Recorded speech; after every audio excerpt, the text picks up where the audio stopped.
Dr. Joe Nieuwsma, thank you so much for being on the show. And how are you today? I am absolutely fabulous, Dee, and thank you for having me on your show. I really appreciate it. It's a pleasure. I want people to know who you are and where you've come from. So give us a little bit of a background, please. I can do that. I started out in undergraduate at Central Michigan University, thinking I was going to go to medical school with your traditional biology and chemistry. I got a job at Dow Chemical toward the end of my undergrad, working with a bunch of PhDs, and they said, "Well, you should consider graduate school too, in case you don't get into medical school." I ended up applying to a bunch of medical schools and a couple graduate programs, and I got into a couple graduate programs. So I went and got my PhD from the University of Colorado School of Pharmacy Molecular Environmental Toxicology program. And instead of doing a postdoc, I applied for one job out of graduate school and landed that job as the industrial toxicologist for Geneva Pharmaceuticals, which turned into Sando Pharmaceuticals, which turned into the global generics firm for Novartis. So Novartis is one of the big shots in the pharmaceutical world. And so it was my job to keep all of the employees, which made those drugs safe. We had about 100 products under one roof. And it was also my job to make sure product A didn't get into product B because we had 100 products under one roof. So, the bread and butter that I've done for the past, oh gosh, 27 years in pharma has been deriving OELs and ADEs. An OEL is an occupational exposure limit, and an ADE is an acceptable daily exposure. And what those are is that's the amount of drug product that are designed to have an effect on the human body that somebody who's making a drug can be exposed to before there's any increased risk of adverse effects. And an ADE is, this is the scary part, is the amount of product A that can be found in product B before it's an issue for the end user. So, yeah, everybody goes to their Walgreens or CVS and gets their prescribed drug, and yeah, you got mostly prescribed drug and maybe just a little bit of something else. So, it usually doesn't come into play unless somebody is deathly allergic to a little bit of something else. But in toxicology, there's several little overviews. The dose makes the poison. Everyone's heard of that, and yeah, it's one of those sciences where you need to know quite a bit about all the rest of the sciences in order to understand toxicology because it's a whole picture approach. And I've always been on the patient safety side or the employee safety side. And I've always, for 37 years, had an emphasis in human exposure to things that they shouldn't be exposed to. Welcome to Bodyholic with D. We don't do fads here. We give you the facts that move your body and health forward. Wait up, hold up. I'm not a doctor. The information in this podcast is for informational purposes only and not medical advice. So kick Over back and time, enjoy the that's how show. I've gotten where I've gotten, and that's evolved into products that help with longevity and help with inflammation and help with aging. And most recently, just this last year, I actually published a paper in um, the toxicology mechanisms and methods regarding how toxic houses are that are smoked out but not burned down in wildfire situations. And basically, that particular paper has really kicked a hornet's nest in the remediation from fire damage and smoke damage industry because everybody was always talking about the 500-pound gorilla in the corner. Well, I actually wrote about it. So Oh my God, can you tell me a little bit more about that paper and sure. the I made it open source so everybody can find it. If you Google, I'll link it. I'll link yeah, it. there you go. Perfect. Yeah, I'll link it It, to the show notes. But I'm the also top, interested in the repercussions, like oh, what sure. the whole Well, shebang. Let's get into it because I was really fascinated by the California wildfires last year. Was it I have a last year? lot of clients out there right now that I'm helping wade through the mess of dealing with the insurance company to get their house back in like, kind, and quality. But basically, when your house is smoked out, there's particles that contain toxins, and those toxins are ash and soot and char and volatile compounds and polyaromatic hydrocarbons, but and heavy metals, several of which are carcinogenic. But the ultimate toxin in these house fires are dioxins and furans. And that's a group of chemicals that actually refers to like 130 different chemical entities. And dioxins are the most toxic thing on the planet. They are 10,000 times more potent as a carcinogen than the next most potent carcinogen, which is diethylamine. No kidding. So, the fact of the matter is, these dioxins originate from incomplete combustion of materials that have chlorine in it. So modern construction materials, things like PVC or vinyl or rubber or any of those faux finishes, when they burn partially and don't burn all the way down to ash, that's when you get the production of these dioxins and furans. And the dioxins and furans can have adverse effects in humans at the picogram level. That's not very much. And we're seeing these types of compounds in some cases on the microgram or the milligram levels in these houses. So when governmental agencies, departments of health tells homeowners to go in and wipe your walls down with a wet sponge and move back in, you're fine, there's nothing to worry about. That's the most inaccurate statement on the face of the earth. Wow. And it's painfully obvious when people move back into their house that they think is clean and think is like kind and quality, and they start seeing adverse effects. They start seeing irritations, they start seeing respiratory effects, they start seeing inflammation. And there's so many human diseases that are tied to inflammation, D. It's not even funny. I mean, the top six conditions that afflict humans have to do with inflammation. And going back into a smoke infested house and having these particles that were not cleaned up that get kicked up in the air and they get ingested and they get breathed in, inhaled, and they also can absorb through skin, then you have three separate mechanisms of exposure that will set up the occupants for hazards due to their house. And your house is not built toxic. These compounds are not in a house. There is no background level in these houses, and the it's the partial burning of those materials that really sets up the house to be incredibly toxic. And I have created a new niche for myself with all of these people that, they think they're lucky in the beginning because their house didn't burn down.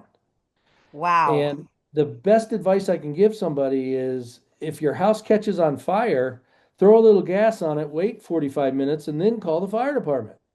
I mean, because there's so many more problems because there's not a set of rules and regulations to clean up a smoke-filled house. And unfortunately, it all boils down to to inflammation and reactive oxygen species production in the people that go back in and live in these houses. And it's painful to watch, and it's hard on the families, and they're in their worst crisis of their life, and they pay all this insurance, and they think the insurance company is their friend, and they're not. The Because insurance company is not in the the right business thing of, would do is actually rebuild the house. yeah, exactly. And so you're up against that the clients that you have are basically turning to you for help to prove to the insurance companies that this is what needs to happen. That the problem is larger than what meets the eye, and that there's analytical techniques out there that can determine what's there. And so I've gotten a much bigger response from that article that I ever thought I would get.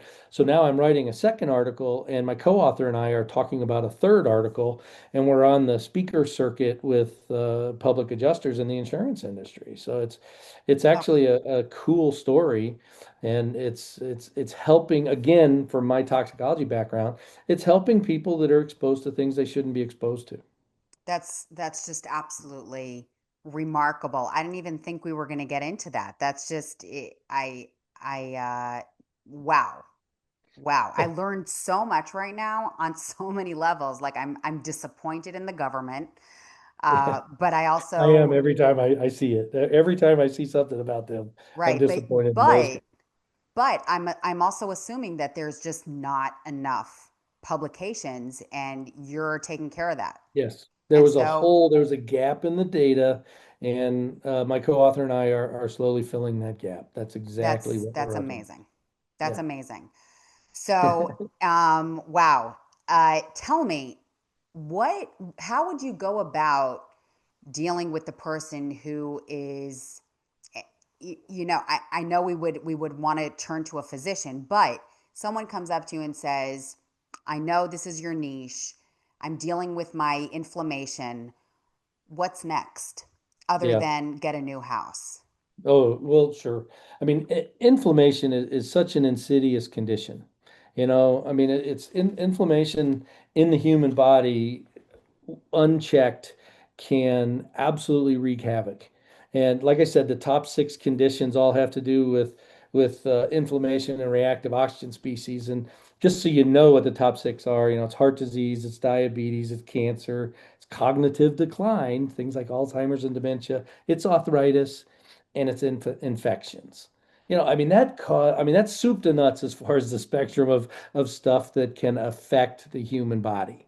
And Mm-hmm. then when you actually dig into those conditions that are huge, broad categories and boil it down to inflammation makes this worse, Mm-hmm.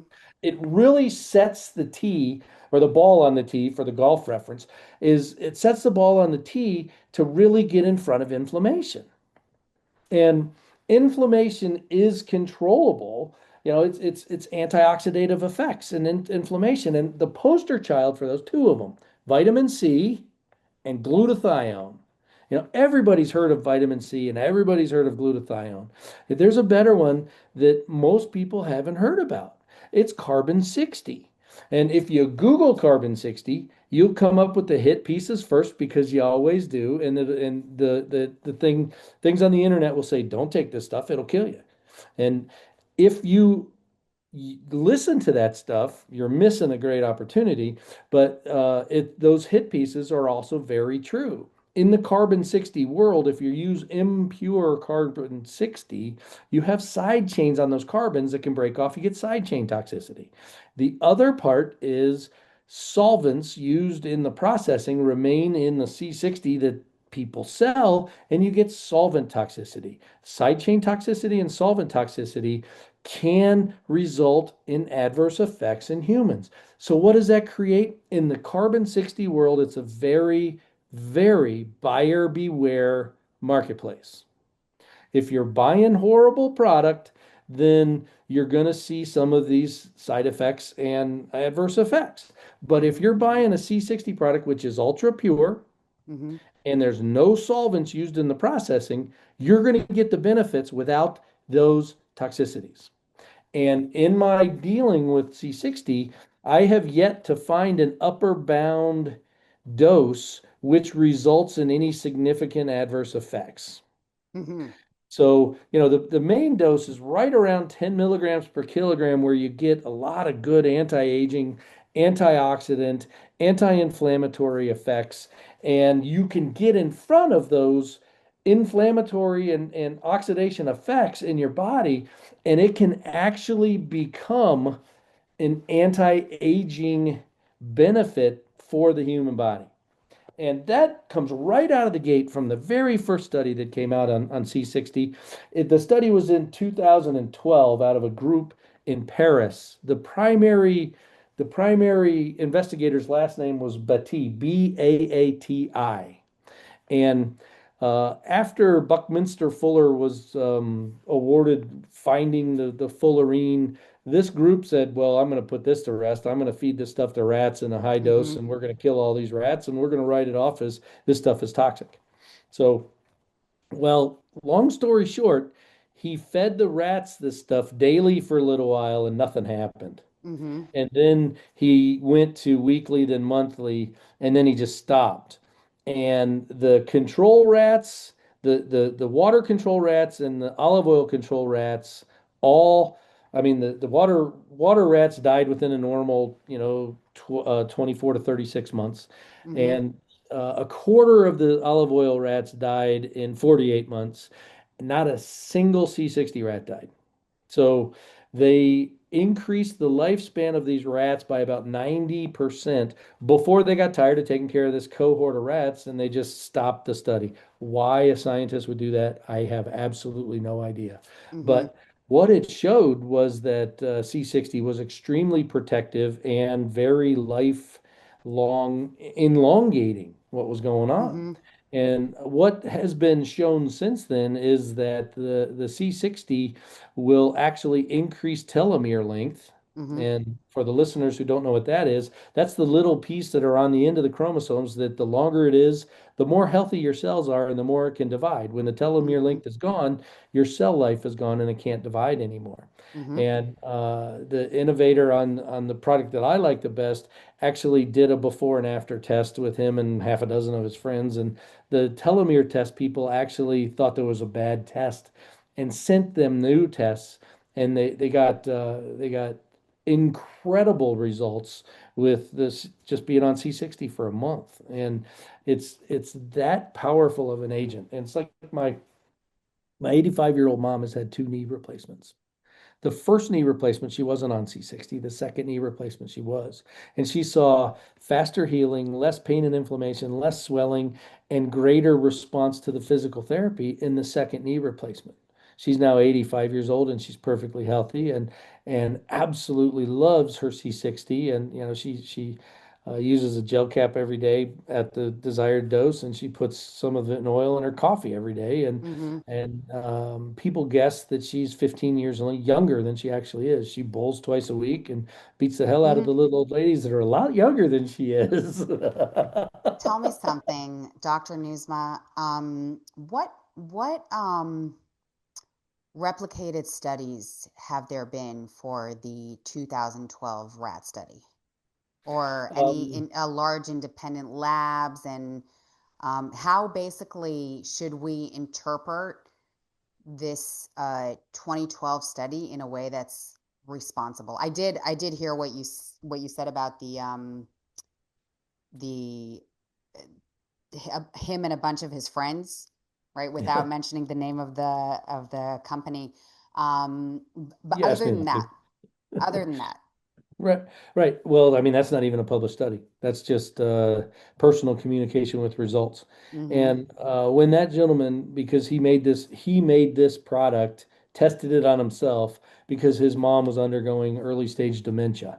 And because he had read just the little bit of literature that he could find back in that time zone, there was no literature. And there was no patents on these products. He's gotten a couple patents on it, but now Big Pharma has gotten thousands of patents on it. So if you were to type in C60 on the National Library of Medicine databases, in half a second, you get 60,000 hits. Some of them are the hit pieces that say this is completely toxic, don't do it. But most of them describe the benefits and the good things that C60 can do. As far as replicating the study that he did, I'm unaware of anyone else that's actually done that. And I have perused the literature trying to look for dose effects. There was a great study that just came out of China in 2024, which talked about all like in vitro tests and in vivo tests and talking about dose levels which result in physiologic response. That's an excellent study. And then I've also so can you tell me a little bit more about the 2024 study? I didn't. I yes, think I missed let's see if that. I have that one sitting around here somewhere. I can send you the link. I can send you um, the exact author and reference, and you can Perfect. link it in the show study Thank you. because then I don't make any mistake on it. But that's the one that actually comes up with the best dose range of being about 10 milligrams per kilogram, and Mm, that's the one that shows all of the good antioxidative effects and all of the good anti-inflammatory effects in vitro and in vivo, and then it's very lined out, well-designed studies. And because I was actually looking in the literature for an evidence-based, what is the actual human dose that people should be taking? mm-hmm. And because that has always just been elusive, and it's always just been on these the doses are on these bottles that all carry the statement. These statements have not been evaluated by the US Right, FDA. right, right. Okay. And the next round, we were going to say, let's do this a little bit more correctly and put a science-based dose. So that's where that study comes from. And by the time you're listening to it, this will be down across here exactly what it is. Wow.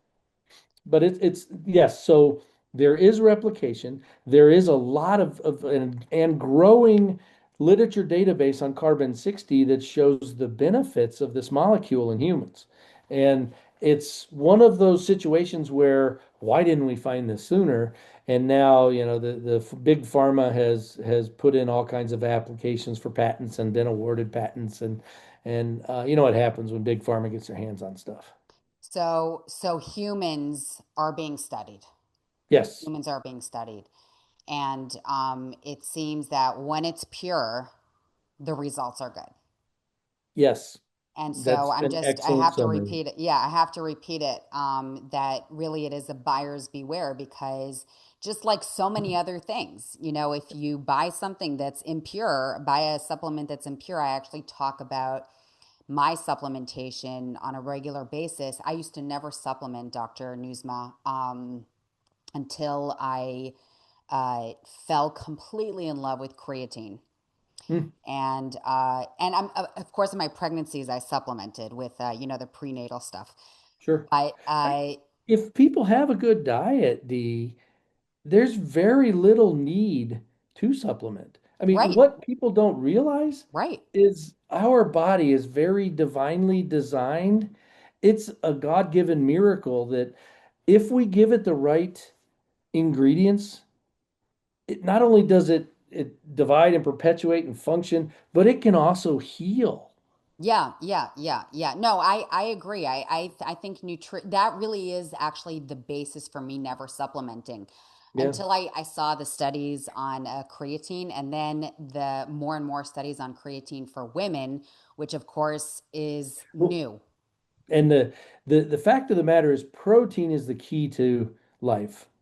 You need to have a stockpile of protein in order to keep all of your body's physiologic systems functioning properly and efficiently. And if you run out of the protein, then your body begins to cut corners, and that's where it can't battle the inflammation, it can't battle the reactive oxygen species, Right. it gets oxidative stress, and it's a tenuous balance, and you have to look at lifestyle, you have to look at choices, you Yeah. have to look at so many different things. And I mean, are people getting enough rest? Are people hydrated? What Mm-hmm. is the diet? I got to share this because I love it. But the best dietary advice I ever got in my life was actually from a lawyer, if you can believe that. I was getting ready to do a deposition with him in Chicago for some case or another. I don't even remember. But we were sitting there having lunch, and he says, if you eat half and mostly plants, you're going to be all right. How about that for dietary, simple, plain, followable advice? That's really great. That's yeah. Eat And it's half stuck with you. and mostly plants. Yep. Yep. I like it. I love simplifying these sort of things because Oh, when it it's comes it's to it's habit huge. change and lifestyle, simple is probably the way Mhm. to go. Oh, absolutely. Because the other thing I like to say is that you go through life, in your 20s you're immortal and nothing can hurt you. In your 30s, you're probably raising babies and you're not the priority. In the 40s, it's more about raising, older kids and you're still not the priorities. In your 50s, you wake up, you look in the mirror and you say, "Who is this fat guy looking at me?" And it took you 3 decades to get there. There's nothing on the market that'll get you back to your fighting weight in a month. Nothing. Yep. Yep. You got to watch what you stick in the hole in your face, and you got to move the total mass of what you've accumulated. Yep. Yep. Yep. Um, this And then is it's just fighting inflammation. And if you fight right. inflammation, you can stay in front of all of those chronic conditions. And Mm-hmm. I mean, there's so many good things about fighting inflammation. So if you can find the C60 you like, I think that's the best. If you can't find the C60, go with vitamin C, go with glutathione supplementation. Right. I mean, there's so many products on the market, and everybody's always asking me, Dr. Joe, what's the best one? What's the best one? And I always tell them the best one is one works for you. You got to try it, Mm-hmm. and you got to Mm-hmm. see, you got to listen to your body. The Mm-hmm. best key in all of the supplements market is being able to listen to your body. Because if you can't hear Absolutely. what your body is telling you, you're not even at square one to fix the problem. Yes. Um, let's repeat again the level of evidence for the daily requirement. We said 10 milligram per Per kilogram kilogram of body weight of is a good pure target C60. of pure C60, and that gets into the most of the anti-aging benefits associated with C60. And that article that's referenced Yep. Yep. we'll talk about that in detail. And that's a great article. It's the best one I've found in a while. And yeah, because I've been taking this product for quite a while, at least 15 years. Really? And oh yeah, oh yeah. And I was one of the first people that he gave it to. After it didn't kill him, he's like, try this. And that's when he was just making it up in olive oil because that's what he found in the literature. And then, he put it in coconut oil and he put it in avocado oil. And then one day he emails me and says, "What do you think of Nigella sativa?" Didn't tell me yes, no, anything about it. That's black seed oil. Hmm. And so I do a bunch of tox research on it, and I email them back and I say, this is a great natural product. It's got a lot of benefits in and of itself. And he's like, good, I was thinking of using it. But black seed oil, Nigella sativa, apparently tastes horrible. So Okay. you can't just use it as an oil. So he created the gel cap. And it's a progression of different products, and it's the benefits of which are fabulous. When I first take C60, yeah, the little floaties you can sometimes see in your eye when you close your Yes, eyes, of course. I have those are that. gone. Those are gone for me Oh, within 24 to 48 hours. When I'm on C60 consistently, I don't feel like I need as much sleep. The energy levels go through the roof, and the aches and pains of being a big guy are minimized or they go away. My hips, my ankles, my knees, that type of stuff. And like I said, my 85-year-old mom is on it and she gets around very well. She's mm-hmm. still living independently. My sister is using the product to help her battle both long COVID and Lyme's disease. And I have her on a different combination. It's the C60 and it's an oxidative therapy. So you get those two-prong approach there. But uh, her Lyme's disease, which she contracted probably 30 years ago when she was taking care of cranes, flares up. And of course, Lyme's disease is an opportunistic disease where if you have stress in your life Mm-hmm. and you're Shows battling up. other demons, Yep. that's when it sneaks up and Yep. smacks you. Mm-hmm. And so, when I first introduced my sister, she never wanted to listen to me. I'm just her older brother. And regardless of my training or degrees or experience, I don't know anything because she's my sister. And so Right. finally, I strong armed her into it and I said, try this. And she was on those two things that I recommended for 3 weeks. And she Mm-hmm. called me and she said, I didn't have to take any pain meds today for the first time in Wow. years. You And know, then the next week she hadn't been on them at all for several weeks. And it's that's what really gives me a warm fuzzy is when you help people like that. And yes. when it's your sister and you're purported to love these people, it depends on the day usually because she's your sister. And it helps, and you're helping your mom and you're helping your sister. So I am extremely skeptic. Everybody who knows me, mhm. everybody who follows me, Should be. yeah, knows that I'm really not easy when it comes to, I mean, I need so much research Mhm. to calm down. Um, so So I was looking up a little bit of the literature, and also I'm listening to you intently, obviously. Sure. And I did see that there's increasing literature. And I'm curious, do you know if anything's going on regarding lifespan data? I know that's something that takes a long cohort, but maybe Yes, someone's all over it it. does. I don't know that they are, but Mhm. it depends on what resource you really like to believe. The study that Bati did back in 2012, even with the cutting it off early, Hmm. if rats are directly translatable to humans, which they aren't, but Right. for the sake of the argument, Okay. that humans should live about 135 years. Right. If you believe what they say in the Bible, humans are supposed to be designed to live about 135 years. I don't The know that part things of the Bible. the things that that's just what I've read. I couldn't tell you the exact spot. The Okay. things that decrease those is your environmental influences. And Hmm. in this world, in today's world, you can't avoid environmental influences. Right. What you breathe, what you drink, what you eat, what you live around, it all affects the human body. There's energy going on all over the place, from the 5G towers to the city smog to the country fertilizer to the suburban, whatever it is, use of Hmm. even just Roundup, and it's just the processed food, the impure water, and it's there's so many toxic exposures. Even what people pick to clean their house or use as Yes. personal care products. Wow. There's Now there's everybody's going to want to write to you and be like, "All right, Dr. Nieusma, tell me, is this okay? Is this okay? Is this okay? Is this okay? I'm using this to clean my house." there's Oh my tools gosh. out there where you can scan the barcode and it tells you Wow. what garbage is in the bottle or what goodness is in the bottle. Wow. It's in it takes my 27-year-old daughter to point those types of applications out to her old man and say, Yeah. "Why are you using this? Look at how it rates." Wow. I need to get all over that. Yeah. All over And those apps. and then just another example is my 25-year-old son. He's in his senior season ice hockey for college.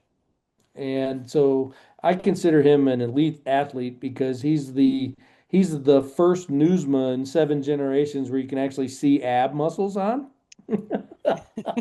But so he's working out and he's playing hockey, and it's really high intense activity.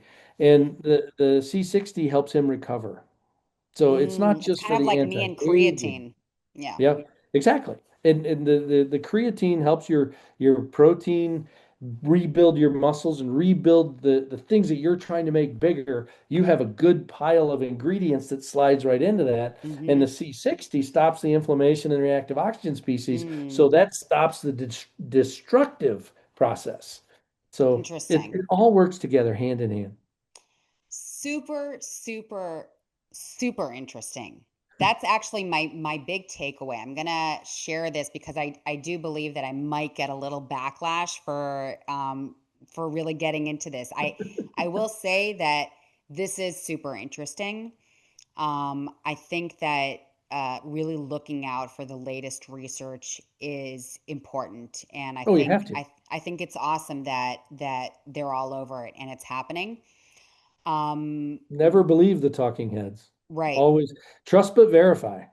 Absolutely. And um so I my takeaway is that actually this really triggered, a lot of interest in me. Definitive we can't say it's definitive yet Oh, no, you can't say anything's definitive. because we haven't seen Science is an evolutionary process. There's 100%. always ways to improve. There's always things to discuss. There's always things to debate. And we know so And little. We really, really know so little. Like, exactly, I agree with you, 100%. yeah, yeah, So we touched on multiple topics that could be whole shows in and of themselves. And it's absolutely. like I said, I'm happy to talk to anybody if they want to email me or text me or call me. You find me on my website. Can I give that? Yeah, of course. That's S- gonna be on my show notes. Cool. Absolutely. Superiortoxicology.com. Mm-hmm. So superiortoxicology.com. And you can find the contact sheet, which you can send me an email. You can find the the cell phone numbers on that website. So I Mm-hmm. answer the phone every time I can, or I get back to people who leave me voicemail. And I'm happy to share more in-depth information on anything that we talked about, the oxidative therapy, the C60, the fire stuff, the publications. Like Dee's going to have all of that stuff in the show Yep. notes, and I'm happy to come back if you get just massive questions from some segment of your audience. We'll come back and do another show and dive Yeah. in deeper on whatever they want to. I'm happy to do that. I'm gonna share with you. I mentioned the California fires, but I live in Tel Aviv, and right now I'm recording from Tel Aviv. We were talking about our time zone difference, and the next thing that triggered that triggered questions for me or concerns after thinking about the California wildfires um, was actually painful topic, but what happened in the south in 2023, the south of Israel. There was so many attacks, and people are slowly now starting to go back home. And they're contaminated with all of the residuals of those weapons, of those whatever makes them go boom or whatever else they put in those things to, if the boom doesn't kill people, what kills them over time? I mean, those are designed to kill people, and I would imagine that those situations are extremely toxic. And how do you even begin to say this is how we clean this up? Right, That's a right. tough question. Right. So that's actually, kind of was lingering in the back of my head before. And I mean, people are actually, houses that were not burned to the ground Mhm. are, people are going back to live there. Yeah, and if Uh, they were inundated with smoke, it's the exact same problem. right, The right. smoke particles, those particles carry the ultimate toxins. And there's the analytical power today to actually take a sample of the particles and have it analyzed to tell you which toxins are in your house and how much are in your Mm, house. mm-hmm. So you need the industrial hygiene sample taken. You need to send it to a lab that can do the analysis. You get those results back, and then you know what you're dealing with. And if you answer that question going back to your house, what am I dealing with? Then you can more specifically answer the question, what do I need to do to clean this up and make it safe for my family, safe in the next 5 years, 10 years, 30 years, 50 years. Wow. Wow, wow. Thank you so much for your time and your incredible insight and knowledge. Thank you, thank you. Thanks for having me on the show, and I look forward to any questions people have. And again, they can find me Yep. superiortoxicology.com.